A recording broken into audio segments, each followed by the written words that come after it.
जय हिंद साथियों, आज के इस वीडियो में एसपीडी रेलवे सामान्य अध्ययन बुक का पेज नंबर 18 हम लोग पढ़ेंगे। तो चलिए शुरू करते हैं।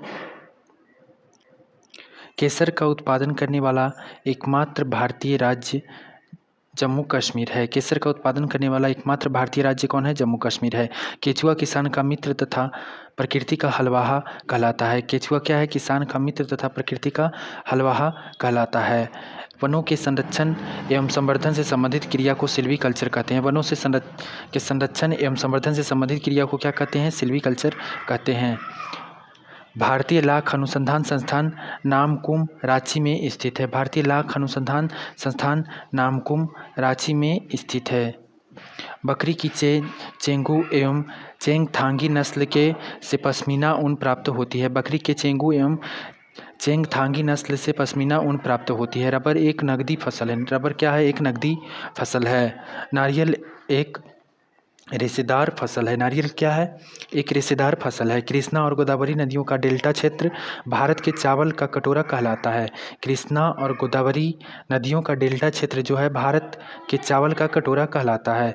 मक्का को अनाज की रानी कहा जाता है। मक्का को क्या कहा जाता है? अनाज की रानी कहा जाता है। सबसे पुराना फल खजूर है। सबसे पुराना फल क्या है? खजूर है।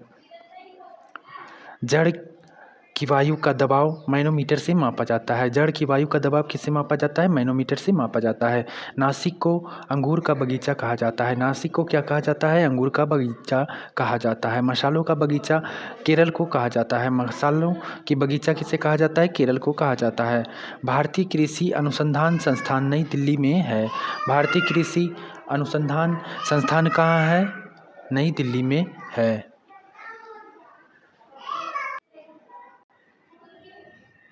नई दिल्ली। विश्व में धान की प्रथम बौनी किस्म IR-8 है। विश्व में धान की प्रथम बौनी किस्म कौन है? IR-8 है। राष्ट्रीय कृषि एवं ग्रामीण विकास बैंक NABARD की स्थापना 12 जुलाई 1982 ईस्वी को की गई थी। राष्ट्रीय कृषि एवं ग्रामीण विकास बैंक नाबार्ड की स्थापना 12 जुलाई 1982 ईस्वी को की गई थी। शिवरामन समिति का संबंध नाबार्ड से है। शिवरामन समिति का संबंध किससे है? नाबार्ड से है। मशरूम एक फंजाई है। मशरूम क्या है? एक फंजाई है। सिल्क का सबसे बड़ा उत्पादक देश चीन है। सिल्क का सबसे बड़ा उत्पादक देश कौन है? चीन है। बच्चों वाली गाय को डैम कहते हैं। बच्चों वाली गाय को क्या कहते हैं? डैम कहते हैं। बकरी का वैज्ञानिक नाम कैप्रा हिरकस है। बकरी का वैज्ञानिक नाम क्या है? कैप्रा हिरकस है। मछलियों में होने वाला सफ़ेद रोग प्रोटोजोआ के कारण होता है। मछलियों में होने वाला रोग किसके कारण होता है? प्रोटोजोआ के कारण होता है। मादा में बच्चे पैदा होने के बाद का पहला दूध का स्राव खीस कहलाता है। मादा में बच्चा पैदा होने के बाद का पहला दूध का स्राव जो है खीस कहलाता है। दूध की शुद्धता लैक्टोमीटर से मापी जाती है। दूध की शुद्धता किससे मापी जाती है? लैक्टोमीटर से मापी जाती है। दूध में वसा का मापन हेतु गर्बर विधि का प्रयोग किया जाता है। दूध में वर्षा मापन हेतु गर्बर विधि का प्रयोग किया जाता है। दूध का pH मान 6.4 से 6.6 होता है। दूध का pH मान कितना होता है? 6.4 से 6.6 होता है। दूध की दही बनाने के लिए जामन के रूप में लैक्टोफिलस एडिडोफिल्स का प्रयोग किया जाता है। दूध की दही बनाने के लिए जामन के रूप में लैक्टोफिलस एडिडोफिल्स का प्रयोग किया जाता है। पाश्चीकरण का तात्पर्य दूध की पोषण महत्ता तथा क्रीम लेयर पर बिना प्रभाव पड़े उसे प्रायः सभी जीवाणुओं में मुक्त करना है। पाश्चीकरण का तात्पर्य जो है दूध की पोषण महत्ता तथा क्रीम लेयर पर बिना प्रभाव पड़े उसे प्रायः सभी जीवाणुओं में मुक्त करना है। पाश्चीकरण प्रक्रिया में दूध को 62 डिग्री सेल्सियस पर 20 मिनट तक रखा जाता है। पाश्चीकरण में क्या होता है? पाश्चीकरण प्रक्रिया में दूध को 62 डिग्री सेल्सियस पर 20 मिनट तक रखा जाता है। मोती कोलस्कन समुदाय के पिंकटेडा जंतु से निकाले जाते हैं। मोती मोलस्कन समुदाय के पिंकटेडा जंतु से निकाले जाते हैं। शंख सामान्यतः कैल्शियम कार्बोनेट का बना होता है। शंख सामान्यतः किससे बना होता है? कैल्शियम कार्बोनेट का बना होता है। मुर्गी का वैज्ञानिक नाम गैलस डोमेस्टिकस है।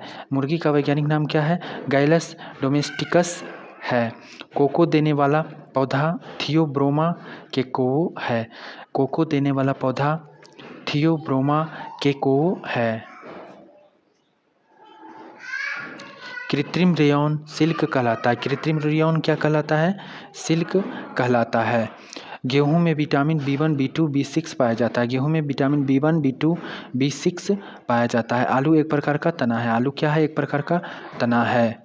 कैल्शियम अमोनियम नाइट्रेट उदासीन उर्वरक है जिसे सोना खाद कहते हैं। कैल्शियम अमोनियम नाइट्रेट उदासीन उर्वरक है जिसे सोना खाद कहते हैं। नारियल का वनस्पतिक नाम कोकस न्यूसीफेरा है। नारियल का वनस्पतिक नाम क्या है? कोकस न्यूसीफेरा है। पौधों की वृद्धि के लिए 16 आवश्यक तत्वों की आवश्यकता होती है। पौधों की वृद्धि के लिए कितनी तत्वों की आवश्यकता होती है? 16 आवश्यक तत्वों की आवश्यकता होती है। मुर्रा, मेहसाना, सुरती, जाफराबादी अधिक दूध देने वाली भैंस की महत्वपूर्ण नस्लें हैं। मुर्रा, मेहसाना, सुरती, जाफराबादी अधिक दूध देने वाली भैंस की प्रमुख नस्लें हैं।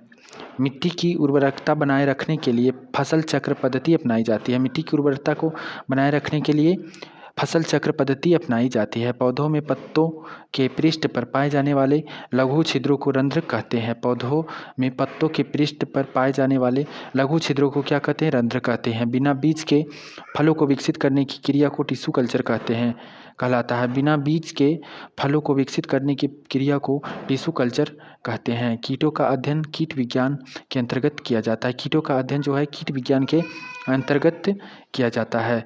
अमरबेल कस्कूटा पूर्ण तना परजीवी है। अमरबेल जिसे कस्कूटा कहते हैं पूर्ण तना परजीवी है। मकड़ियों का अध्ययन एरेनियोलॉजी के अंतर्गत किया जाता है। मकड़ियों का अध्ययन किसके अंतर्गत किया जाता है? एरिनोलॉजी के अंतर्गत किया जाता है। वृक्ष संवर्धन के अंतर्गत वृक्षों एवं वनस्पतियों की खेती का अध्ययन किया जाता है। वृक्ष संवर्धन के अध्ययन क्या किया जाता है? वृक्ष संवर्धन के अंतर्गत वृक्षों एवं वनस्पतियों की खेती का अध्ययन किया जाता है। फलों के मीठे स्वाद का मुख्य कारण उसमें मौजूद फ्रक्टोज है। फलों के मीठे स्वाद का मुख्य कारण क्या है? उसमें मौजूद फ्रक्टोज है। चाय का लाल कीट रेड रस्ट ऑफ टी हरी शैवाल का सिफेल्यूरस स्पीसीज है। चाय का लाल कीट क्या है? हरी शैवाल है। हल्दी पौधे के तने से प्राप्त की जाती है। हल्दी किससे प्राप्त की जाती है? पौधे के तने से प्राप्त की जाती है। कपास पौधों के बीज से प्राप्त होता है। कपास किससे प्राप्त होता है? पौधों के बीज से प्राप्त होता है। जूट पौधे के तना से प्राप्त होता है। जूट किससे प्राप्त होता है? पौधे के तना से प्राप्त होता है। आलू रूपांतरित तने का उदाहरण है। आलू किसका उदाहरण है? रूपांतरित तने का उदाहरण है।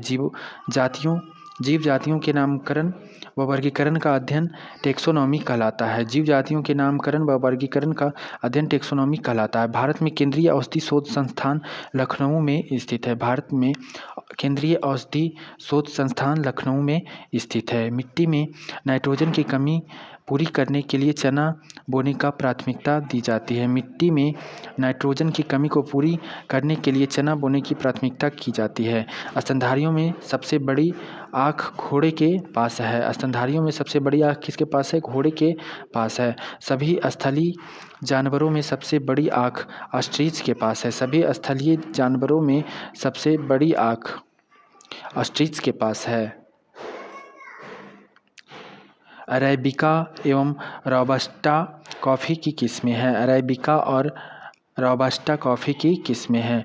मच्छरों के समूह को स्वार्म कहा जाता है। मच्छरों के समूह को स्वार्म कहा जाता है। सबसे पहला कुलोंड स्तनधारी डॉली है। सबसे पहला कुलोंड स्तनधारी कौन है? डॉली है।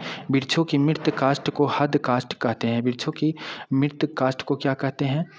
हद काष्ठ कहते हैं। बीजों का अध्ययन स्पर्मोलॉजी कहलाता है। बीजों का अध्ययन क्या कहलाता है? स्पर्मोलॉजी कहलाता है। शैवाल में खाद्य पदार्थ स्टार्च के रूप में उपस्थित रहता है। शैवाल में खाद्य पदार्थ किसके रूप में उपस्थित रहता है? स्टार्च के रूप में उपस्थित रहता है। लौंग पौधे के पुष्प कलिका से प्राप्त होता है।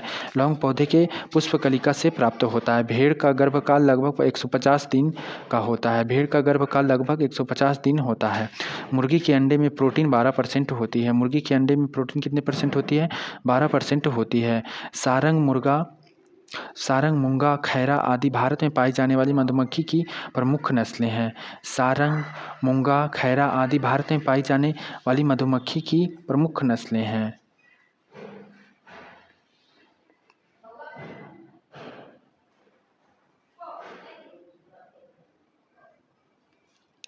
गायों की सबसे भारी नस्ल कांकरेज है। गायों की सबसे भारी नस्ल कौन है? कांकरेज है। सानेन नस्ल की बकरी को विश्व की दूध की रानी कहा जाता है। सानेन नस्ल की बकरी को विश्व की दूध की रानी कहा जाता है। देश का प्रथम केंद्रीय कृषि विश्वविद्यालय की स्थापना 1993 में इम्फॉल में हुई। देश का प्रथम केंद्रीय कृषि विश्वविद्यालय की स्थापना 1993 में इम्फॉल में हुई। राष्ट्रीय जल नीति नेशनल वाटर पॉलिसी 1987 में लागू हुई। राष्ट्रीय जल नीति कब लागू हुई? 1987 ईस्वी में लागू हुई। राष्ट्रीय कृषि वानिकी अनुसंधान केंद्र झांसी उत्तर प्रदेश में स्थित है। राष्ट्रीय कृषि वानिकी अनुसंधान केंद्र झांसी उत्तर प्रदेश में स्थित है। नींबू में डाइबैक तथा लिटिल लीफ रोग कॉपर तत्व की कमी के कारण होती है। नींबू में डाइबैक तथा लिटिल लीफ रोग जो है कॉपर तत्व की कमी के कारण होती है। सबसे अच्छा मांस उत्पादन करने वाला सूअर की नस्ल टोमबर्थ है। सबसे अच्छा मांस उत्पादन करने वाला सूअर की नस्ल टोमबर्थ है। बकरी की एंग्लो न्यूबियन नस्ल को जर्सी भी कहा जाता है। बकरी की एंग्लो न्यूबियन नस्ल को जर्सी भी कहा जाता है। मछलियाँ पिसीज वर्ग में आती है। मछलियाँ किसके अंतर्गत आती है? पिसीज वर्ग में आती है। केंद्रीय वन अनुसंधान संस्थान देहरादून में है। केंद्रीय वन अनुसंधान संस्थान देहरादून में है। फूलों का अध्ययन एंथोलॉजी कहलाता है। फूलों का अध्ययन क्या कहलाता है? एंथोलॉजी कहलाता है। पौधे की रेखीय वृद्धि दर को ऑक्जेनोमीटर से मापा जाता है। पौधे की रेखीय वृद्धि दर को ऑक्जेनोमीटर से मापा जाता है। सर्वप्रथम कृत्रिम गर्भधान भारत में वर्ष 1942 में प्रारंभ किया गया। सर्वप्रथम कृत्रिम गर्भधान भारत में कब प्रारंभ किया गया? 1942 ईस्वी में प्रारंभ किया गया।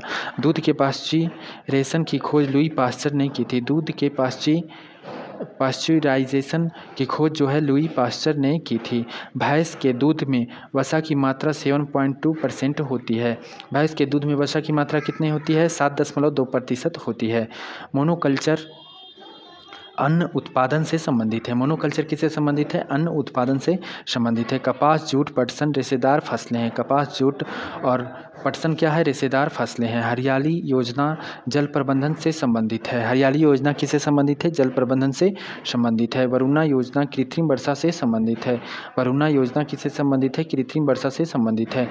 आलू, गन्ना, कपास, तंबाकू नगदी फसल है। आलू, गन्ना, कपास, तंबाकू क्या है? नगदी फसल है।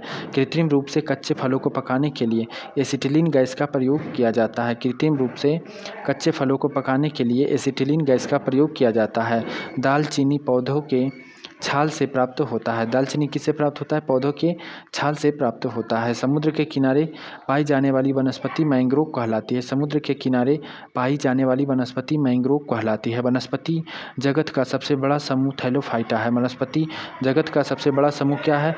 थैलोफाइटा है। समुद्री शैवाल में अल्जेनिक अम्ल पाया जाता है। समुद्री शैवाल में क्या पाया जाता है? अल्जेनिक अम्ल पाया जाता है। जया, पद्मा, सोना व मधु धान की प्रजातियां हैं।